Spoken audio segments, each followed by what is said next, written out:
All right, so my name's Charles Falks. I'm a professor in the Department of Computer Science at UC Irvine, and this describes some work that's been supported by CSAFE now for several years. Most of the work really being done by two of my PhD students, Bailey Kong and Samia Shafiq. So we're interested in understanding footwear evidence, and our lab's primary expertise is in computer vision. So we've been thinking about ways to apply computer vision and machine learning techniques to problems in footwear, in particular, ideas like how to automate extraction and matching of pattern features between test impressions and crime scene evidence, assembling data sets for understanding diversity of class characteristics in footwear, and really trying to start measuring and modeling the relations between 3D shapes of outsole and tread impression evidence. And I'll mention that our primary focus has been on looking at class characteristics in footwear. Of course, there's lots of interesting research in understanding reliability of acquired characteristics, but we think there are some strong reasons to also pay attention to class characteristics from a statistical perspective. So sort of two motivating applications in our mind, if you like. One is sort of the development of investigative tools, in particular, if we can use image matching and retrieval techniques to produce, say, candidate shoe products from crime scene evidence in a robust way to aid sort of investigative work. And the second way we think about this is that in sort of understanding the probative power of tread, we really need to understand something about the actual diversity of tread patterns that are out there in the world. So in this sort of figure at the top, you can imagine that if you have a partial print, which only shows a very small part of this tread pattern, say just a single line here, you really don't get much inferential power from that. Whereas if you see some very unique pattern here, you start to understand much more of what's going on. We imagine, again, being, if we can sort of generate examples of, say, close non-matches, in this context, we can hopefully, aid investigators or examiners in kind of calibrating their judgments about class characteristics. So the sort of two pieces I'd like to talk about today. First, briefly on some work on doing automated matching of pattern features between test and crime scene. And then in the second part, I want to talk a bit about strategies we've been investigating for scaling up reference footwear databases and how those might be used.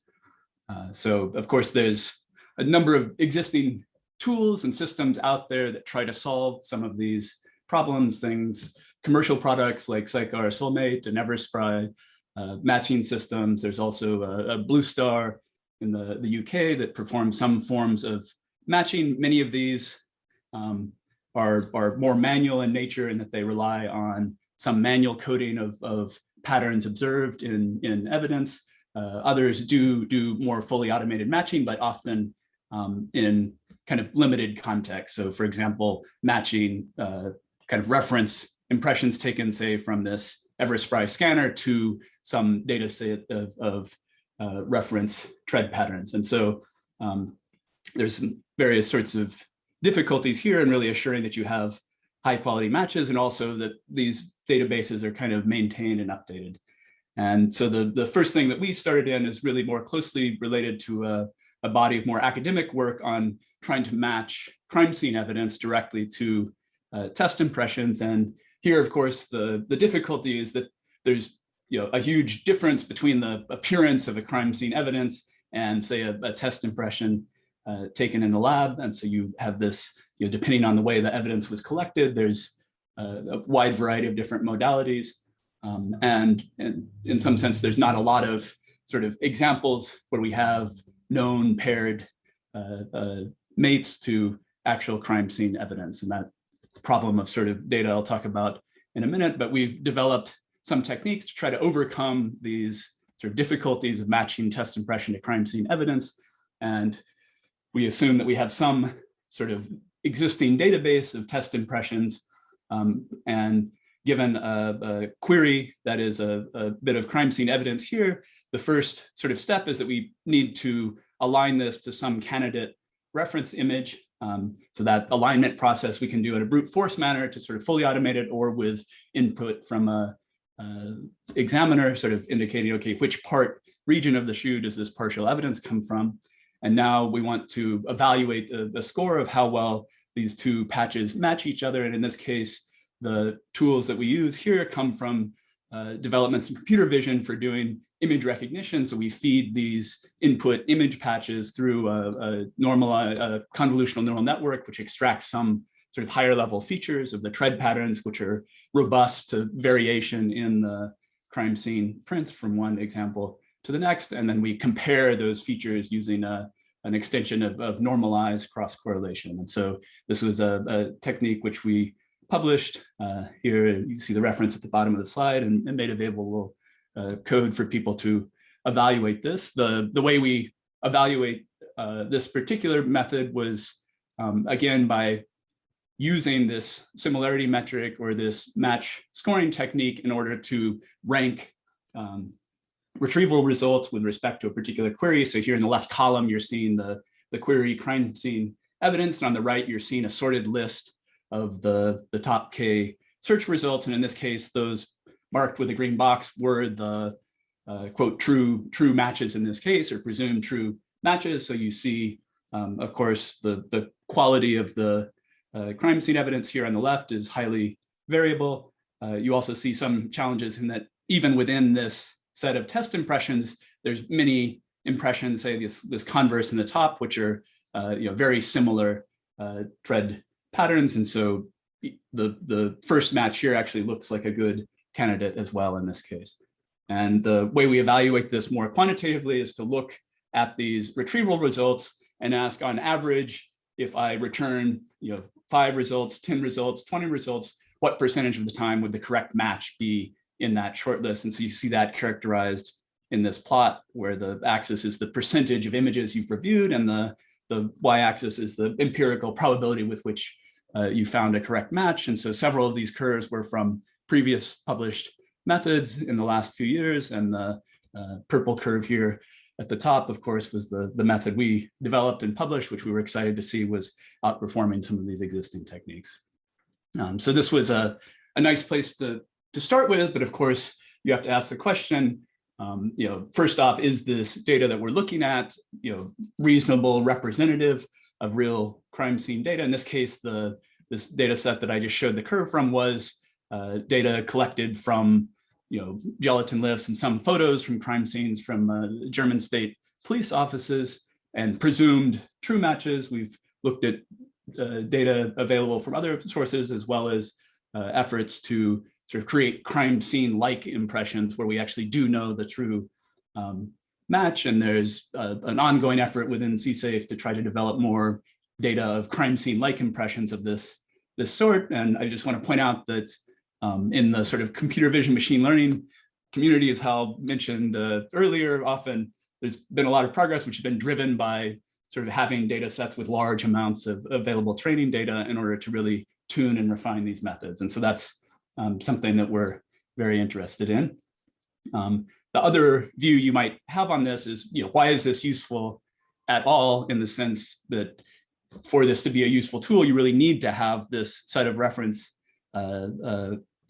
prints. And so that's sort of the second topic that I would like to talk about, which is how much you scale up reference footwear collections for, say, quantifying tread diversity or doing this sort of matching. And so one area that we've looked at is commercial footwear imagery. If you go online to online retailers, you discover that they collect high resolution photographs of footwear outsoles viewed in this sort of format from below. And so in trying to understand this, we carried out an experiment where we collected automatically over the course of 2 years, downloaded photos of products from these websites, and on the order of several 100,000 tread photos from some 80,000 unique products. And interestingly, we see new products appearing every month, potentially thousands of new products listed on these retail websites. And so this suggests that there's really a need to try to keep up with the sort of appearance of new products in footwear. Here you're seeing the sort of wide variety of tread patterns, some statistics, of course, of the retailers kind of organized into different categories or different brands. And even for a given brand and category, It's possible to acquire multiple images of tread, different color variants, or photographs collected by different retailers of the same shoes. So this starts to provide an interesting resource to try to understand in a more comprehensive way what are the sort of full range of footwear tread patterns that are out there in the world. Of course, there's several limitations to this approach. This is really sort of a proxy for what the kind of total diversity could be. In thinking in a statistical manner, of course, the statistics of these commercial websites don't reflect the investigative circumstances in a particular setting. They are sort of an outer limit on that. Other sort of problems that arise, we can't easily redistribute this data right now without permission from the copyright holders. But the main thing I want to focus on is this top point here, which is that, of course, the tread photo itself is still quite far from these sort of test impressions that we were matching to before, right? So there's sort of many parts of this pattern in the photograph, which say won't even be in contact with a surface where you might leave an impression, and other marks that you see in that image that are unrelated to the impression. So the final piece is to say, could you, just from looking at that outsole imagery, make some, at least prediction, pseudo test impression, which parts of the tread here would leave a pattern. And so, of course, looking at this, you as a human might have some idea. It's a little interesting to look at these photos, in photographing crime scene evidence. The sort of protocols for doing that kind of imaging involve careful setting up of lighting from an oblique angle to highlight the geometric features, say, of an impression in soft material. In contrast, this product photography emphasizes sort of very diffuse lighting. So they photograph under conditions where there's light coming from all directions in an attempt to kind of minimize shadows and actually minimize sort of reflections off of the surface. So these images have a very different characteristic. And in fact, the primary thing here is if there's a deep groove in the surface of the shoe, then it will see sort of less of this big illumination coming in from the sky overhead. And so it'll be darker. And so as a first thing, you might say, okay, let's just sort of threshold the brightness that we see in the image and hope that the bright spots on the open surfaces will be the spots that leave a contact, and the sort of grooves would be the spots that don't leave a contact. So here you see a example of trying to do that brightness thresholding. But unfortunately, this really doesn't give you something yet that looks like an impression. It starts to pick out some of the tread elements here. And so we need something a little bit more clever that can really disentangle the effects of the lighting and the shape and the reflectance or color of the material and how bright the material is. And so this problem of kind of disentangling these different effects is one that people have thought about for a while in sort of human vision and computer vision. And so how do we sort of get a handle on this? Well, one way to think about this is, how was that final image of the tread sort of generated? And that's something we actually do know how to do well in the computer graphics world. So if you give me a description of the material in terms of its color and reflectance, and you give me information about the shape of the tread, say here represented by this kind of depth map where the dark regions are closer to the camera and the bright regions are further away, and you tell me where is the light in the room, then I can feed that data into a sort of computer graphics engine and render fairly photorealistic descriptions of that, assuming you've got kind of good inputs here for the color and shape of the material. So that's sort of the traditional problem in computer graphics. And so we said, okay, can we invert this process? Can we do what some people might call inverse rendering, which is, can we take this input photograph of a tread and try to back out what are the material colors here, and in particular, what is the 3D shape of the tread from this photograph? And so this is a difficult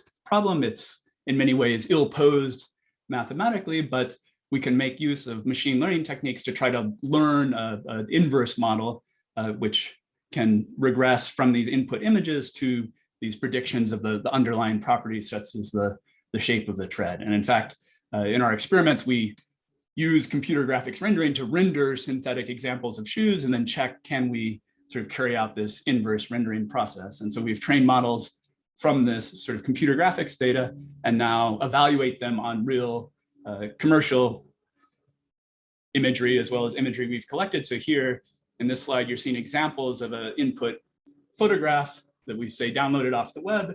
And in the bottom, a prediction of this machine learning model, this image-to-image regression model, which is predicted what it thinks the depth or the shape of the tread is.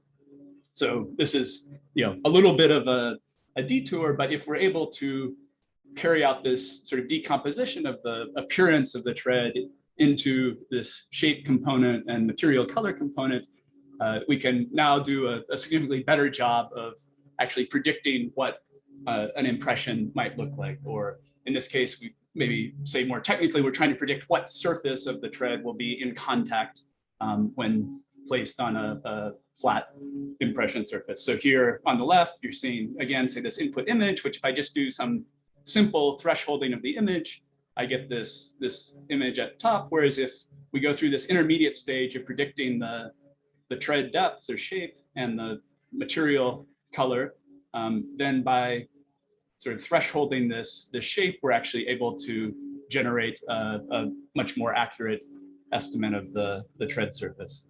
So I'm going to pause here for just a second to close the window behind me.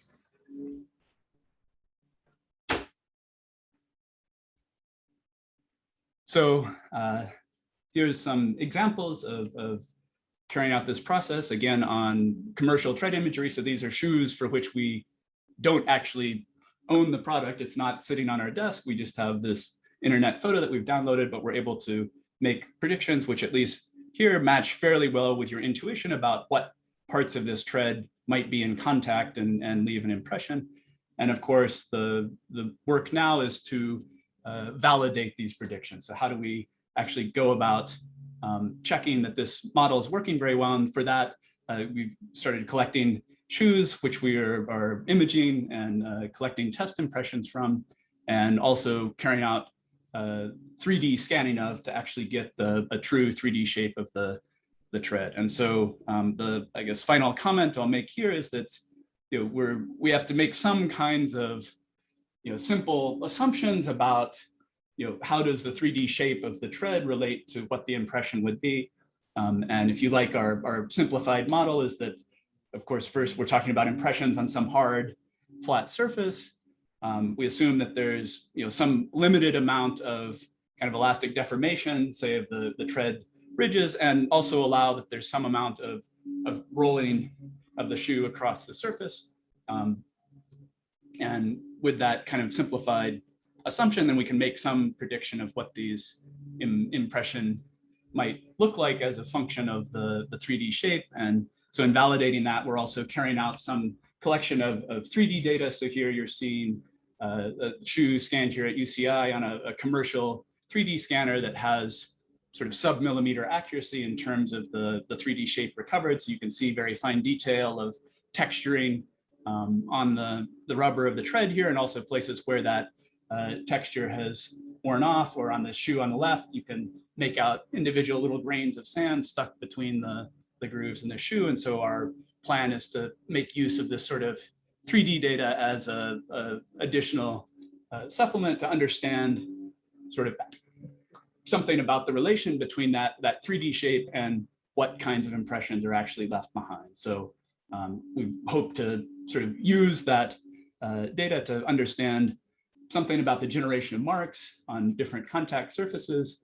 And you can think of other sorts of useful things to explore here, in particular, quantifying wear patterns, which aren't well described right now by test impressions. And I think this, it's also at least provocative to think about, this sort of 3D scanning is becoming increasingly ubiquitous in other areas, and provides a way to sort of perform archival documentation of physical evidence of actual footwear if you can do it at high enough resolution. So I'll go ahead and kind of summarize there. So we've developed some techniques for performing automated matching of pattern features between test impressions and crime scene evidence. And so now we're kind of turning to this problem of how would you actually develop a large and comprehensive reference database of such test impressions, especially given that we observe sort of many new footwear products appearing every month. And the venue we're exploring is how we might use outsole imagery, which is much easier, say, to collect than actual impression evidence, and relate the appearance of that outsole imagery to the 3D shape of the tread and to the types of impressions it might leave behind. So I'll go ahead and stop there. And I guess there's some time left in the session for questions.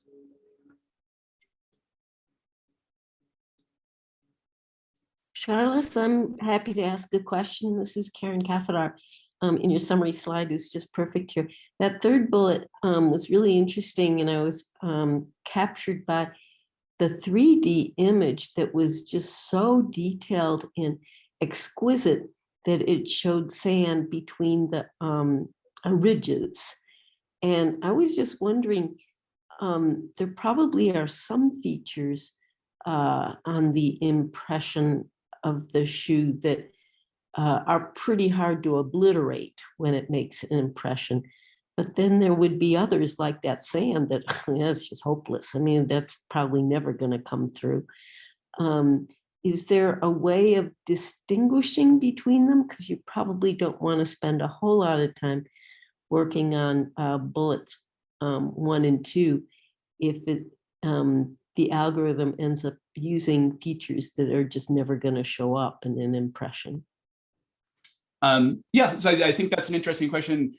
People have certainly studied, say, acquired characteristics or details like that sand, which is collected in the groove, in test impressions directly. So, marking those characteristics on shoes and seeing which of them appear in test impressions. So there's been at least some kind of qualitative or categorical analysis of, okay, how big does this, say, cut in the rubber need to be to leave an impression? So I think potentially the value of the say the 3D scanning at this level of detail is that you could be more quantitative about it, of what do you expect in terms of if the groove or the rack occupies some given volume, how often does it leave behind a mark? I think the real challenge is probably actually on the sort of evidence side, right? Of how do you get enough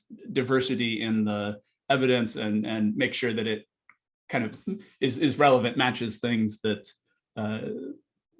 investigators actually see in real crime scenes. And so one of the things we've been talking about is trying to generate a collection of crime scene-like evidence in which we would take some set of shoes and generate evidence in various forms. And we've sort of sent out some surveys to practitioners to try to find out what types of evidence they actually process in reality.